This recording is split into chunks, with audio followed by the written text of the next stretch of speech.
And we're going. Okay. I'll edit this out. Do the hand wave thing. Okay. So we are joined again by this guy here on my right, which is my husband. This is Alex. Say hi, babe. Hi, babe. So I had some really great feedback from the last episode in like where you came on and we talked about like a parenting challenge we had. And there were a few people who said, bring him back, and like it was great listening to maybe just another voice instead of me going meow, meow, meow, meow, meow. So I have planned a couple of different questions that I haven't showed them to you at all. And they're like nothing, scary. But I think it's going to be, look at your face. If you guys are watching on YouTube, this is going to be a fun show because he does these faces and these like eye rolls and he's teasing me. But yeah, let's just dive straight in. First question is, what do you think of emotional intelligence really? Answer it however you like. Yeah, I'll try not to take too long to think about it because I know I do that a lot. But what I think about it really, I think it's misunderstood. And if used correctly, it is very powerful. It's kind of what the opposite people think, which is like snowflakey, being emotional intelligence and soft. But it's really not. Like, I think it's what is required to be a strong leader. And it's hard to achieve. Like, I don't think anyone can get to that. Many people can get to that level. It takes work. And I think if you think someone who's leading you in battle from a male perspective, or is your coach in your corner in a fight, like if you want them to be cool, calm, collected, and in control, like emotionally intelligent, you don't want them to get hijacked and get angry or get frustrated or scared. You want them to keep it cool, calm, collected. So I think it's not what people think it is, and I think it's way stronger and more useful than people think it is. So what do you think people think it is? Like, ooh, we're talking about our emotions all the time and it's very fluffy and like womanly. Oh, that's not the word. Like feminine, just for the mum to do maybe. Yeah, absolutely. I think that's what most people think it is, but it's not. I mean, EQ is about being emotionally intelligent, being in control of your emotions and being able to handle situations, like anxiety or stress, and not letting them take control and being aware of them. Saying, hang on, this is making me stressed. Why is it making me stressed? Or I'm worried about this. Why am I worried about this? Thinking about your emotions, they're a warning signal, and taking note of them and finding out why you're feeling that way makes it easier to move forward. That's what I think. Something you just said then, and I wrote down, is actually a couple of things. But the first thing I want to ask you is, you have talked to me about this concept of like the backpack. All the time. Do you know what I'm talking about? Of course. Yeah. Can you explain that for people? Yeah. It's something that I've coined, and I like the sound of, obviously, because I thought of it. We like to think our own ideas are really good, even if they're not. But the backpack idea is essentially, instead of kind of paving the road for your kids so they don't have any issues in the future, I like to think of giving them a backpack full of tools so they can take any path they want in the future. So EQ is one of those tools. If they can handle any situation emotionally, that's a really good tool to have. So instead of forcing them along a path or making sure they take a safe path, giving them the tools they need to overcome anything. I like that. Yeah, because we talk a lot about like the concept of not being, as you said, not making the path really easy for your kids, which is doable, and yet not beneficial. And I think I would have been, or maybe still am, at risk of doing that sometimes because I have that pediatric therapist brain and that background. Like I can really be accommodating for the kids when I need to, and I don't mind most of the time going above and beyond and being like, okay, I'll do that for you, okay, I'll get that, or yeah, cool, we can go another day if they don't. Like it's too easy for me to be like that. So there is a balance. Yeah, there's definitely a balance. There is a balance. Yeah. I'm not the type of person to force my kids to do anything if they don't want to do it. There are some circumstances where they need a shove and a push to do things they don't want to do. Ooh, tell us, when. I think it's essentials, which aren't a lot, but brushing your teeth, going to bed on time, making sure you get good sleep, good hygiene, that sort of stuff. What they eat. Yeah, what they eat, make sure they eat healthy. Like there are things that, we push harder on, but whether they want to wear a jumper because it's cold or hot, that's something we can let them experience for themselves. I'm not going to force them to wear a jumper. I'll just bring a backup jumper, and when they say, "Oh, I'm cold now," you're like, "Ta-da!" I brought one in the bag. yeah, but I'm not going to have that argument about it, right? Yeah.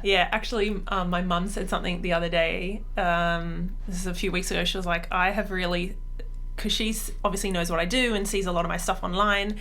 And she said, "Wow, now because she has obviously 7 grandchildren. Is that right? Yeah." And she said, before I would have been like, "No, you cannot go bushwalking in a princess dress, so-and-so," to like one of the girls, one of the grandkids. And she goes, "Now I'm like, you can wear a dress and have a wand and gumboots and we will go bushwalking." Like she's not as... not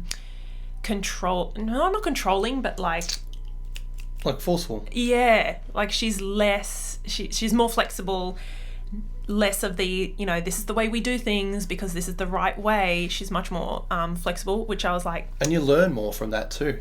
Like if our daughter wants to wear a dress while going on a bushwalk, I'll tell her that it's going to get snagged or damaged. Yeah, and the odds are it's going to get snagged or damaged, but that's for her to learn. Like if she doesn't want to heed our warning, she wants to wear it anyway, I tell her, just be prepared that if you wear that, there's a chance that it gets damaged. I'm happy for you to wear it, but this is why I don't think you should. And sometimes that works. They won't wear it, which is more effective than saying you can't wear it. And they're like, "Well, I want to wear it." Yeah, I don't think they get that. They don't have the capacity to for that foresight to think through, like, if I wear it and then I'm going to be walking through twigs and then it will most likely get torn and then I'll be really upset, so maybe I better not. Like, they're just thinking, we're going bushwalking, I really want to wear this, it's going to look cool, or so it's like, yes, you can, but just be aware that this is going to happen.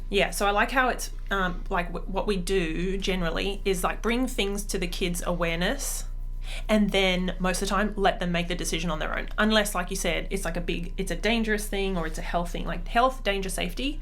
And it's each family has to draw their own line. But I think health and safety is where it kind of starts to, for me, I put my foot down and still explain it, but I say, this is not negotiable. And actually I haven't written this down. It's not so much a question, maybe it's more an observation. We tend to be, correct me if I'm wrong, we tend to be yes parents most of the time. If our kids want to do something or go somewhere or have eat something, most of the time, unless there's a really big reason not to, then we tend to say yes, which means I think they really accept and take our no's easier, because they know that we're not just like, no, True. Not today. Do you know what I mean? Pick our fights. I think when you say yes parents, people are going to think that's soft. Yeah. Okay, I don't want to as a male perspective, and I could be wrong, it's just my personal opinion, but if you say we're more yes parents, people are going to be like, "Oh, you're a pushover." How would but it's no, you're right. We are more likely to say yes than we are to say no. But that doesn't mean I don't ensure that our kids are behaving in a manner that we deem appropriate. I don't let them get away with murder. We're not yes parents in that way. Yeah. If Arthur says something, or our daughter says something, and I go, "No, you can't speak that way. I don't like it when you speak to me that way. It's not all right." I don't need to hit him or smack him. I just need to tell him, "Look, I don't appreciate it. And if you're going to talk to me that way, I'm not going to talk to you. I'm not going to want to hang out with you." And what kid doesn't want to hang out with their parents? But I'm not going to want to hang out with my kid if he's being aggressive or violent or swearing at me. Yeah. We are yes parents. We do let them do what they want to do, but there's always a line. There's a line there where if their behavior is inappropriate, we're going to tell them and we're going to pull them up. It's not like we say yes to everything and let them do whatever they want. It's not that at all. But we allow them to make their own mistakes as long as it's like doesn't affect their health. Yeah. And I safety. think they know where the boundaries are most of the time because we're like that. Yep. You know what I mean? Yep. And they don't need to rebel. Yeah. I don't find our kids need to rebel. We don't punish them if they make a mistake. We don't force them to do things, but we tell them how it makes us feel, and you know, they look up to us. They want us to be happy. They want their friends to be happy. Sometimes emotions take over, and that's out the window. Forget about it. But most of the time, if we explain, hey, don't play like that. Don't talk to us like that. We don't like that. You know, they apologize, change their tune. Like, they're very empathetic and sorry, and we don't need to escalate it past a certain point. Okay. But yes, we do say yes more often than no. Yeah. Okay, so my next question was it hard to change is all I wrote down. So let me give some context. Like you had said in the episode that we did, whenever it was, like previously, that I'll edit this bit. Is it about? That, what did you say? It was about emotional hijack. No. Oh, okay. So you had said I used to be the whole 0 to 100 like person, and now you've cooled a little bit and you've calmed a lot more, and you approach things differently, and that's, I think you said, as a result of like partly being with me, and my personality, but also emotional intelligence. Anyway, so I had written down, was it hard to like change? Oh, this is like a big topic. It's a big topic. Let's go. With many layers. So the 0 to 100 thing is when I was younger. So I'm not developed. I'm like a ragey teenager. Not all teenagers are like that, but you're running on emotions whether you know it or not. You know, as you get older, you realize you're running on emotions. You know? And that gives a good perspective when we have kids and they do it, right? They're running on emotions. Oh, yeah. You know, I'm sure most men definitely did it. Especially when they're hitting puberty and stuff, they're running on emotions. They're not thinking about anything. They're thinking about consequences. And I think most adults will agree that they're lucky with a lot of things they got away with. Whether they didn't get caught or they didn't get the repercussions, whether it be physical or injured, or their friends didn't get it. Man, we did something so stupid and everyone survived. Like, that's just being emotional, young and dumb, right? So yes, I was 0 to 100, and I don't know if anyone could have told me any other difference. You know, I just wasn't ready yet. Wasn't ready for it. And deep down, I was a good kid. Like, you ask anybody I grew up with, of course, I've made mistakes and did wrong things, but overall, I was a good kid. But I wasn't immune to doing stupid stuff, you know, or losing my temper. And I was just lucky to get away with nothing too. I never did anything that, like, breaking the law wise, but I was lucky not to get away with either being injured from a fight or you know, people turning on me. Like, it's just, a lot of that's luck, and I don't think we can stop our youth from doing it. You know, I don't think anyone could have stopped me from doing it because I wasn't a bad kid. But no. So the reason I was like, I was kind of giggling just before in the side because I had this memory of a conversation that we will keep for another time. But like, it came up I think yesterday, you were explaining it to someone online, and our kids were listening, and it was about a story back in the day when we were probably in our 20s, early 20s, because I remember what car I had. I had my little Toyota Starlet, which was like, nee. And yeah, I just remember the story of like how, you know, this situation went down and how it was like I don't know what I want to say, like classic Alex in the early 2021, 22, and the kids were like, did Dad really do that? And I was like, yeah. I don't mind, we can tell that story another time. We will come back to that story because it's not a good story, it's embarrassing, but I'm happy to tell it. This is going to be so fun. So no, I'm not going to like throw you under the bus, but that's all right, I don't mind. You're very transparent, and you're much better at me than like owning your flaws and stuff. Anyway, so my question was it hard to change, as in like from then? And I often think of when our oldest was young, which he's 10 now, and I only really started doing emotional intelligence full time in 2019 when he was 5. I want to say he was 5. If that because now it's 2024 and he's 10. So that was kind of the way I describe it is that we were Steph and Alex 1.0, because I parented him. Like, I smacked him. Oh my goodness! When I got mad, he was a toddler. Now we're obviously very different, and I think our youngest didn't really experience 1.0. She has like mum and dad 2.0. Anyway, was it hard to change? It was hard to change. You know, from being that 0 to 100 type of guy to more EQ. You helped a ton with it. We had so many back and forths and disagreements you wouldn't believe. Not full-fledged arguments, but heated arguments where I'd put my point across, and I was the ones in those comments, really. Like, obviously I don't comment in videos, but I was the one in those comments saying soft parenting. You know, I was that guy. This is soft parenting, this is weak, our kids are going to be this. Like, I was that guy saying all that stuff. The truth comes out. Yeah. No, I'm just kidding. And you know, with the debates and the research and trying both.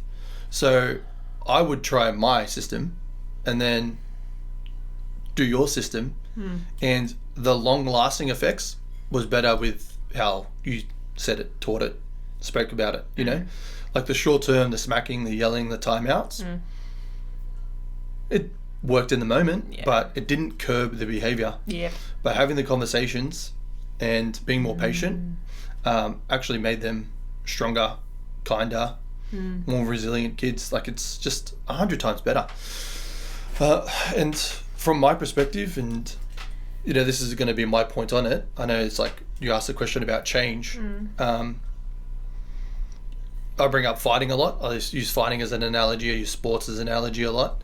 But if you have a newbie to a gym, a fighting gym, for example, and they walk into the gym and you just pummel them because you're bigger and stronger, and they're throwing heavy punches, but you're a more experienced fighter and you pummel them, you know, they're going to be afraid. They're going to be afraid to get hit. They're going to be afraid to get in the ring. They're going to be afraid to come back to the gym. But that's not what they're there for, and that's not what you're there for.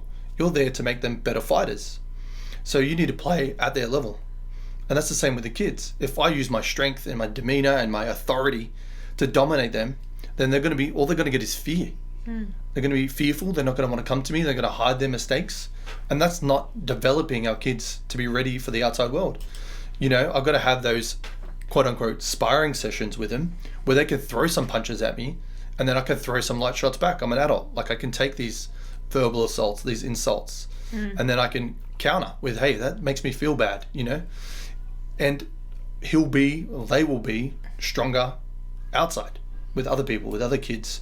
So even from an adult or a male perspective, hopefully they get that analogy where it's like you're in a gym training with someone, you want them to be better fighters, and you're not going to do that by beating them down and bashing them.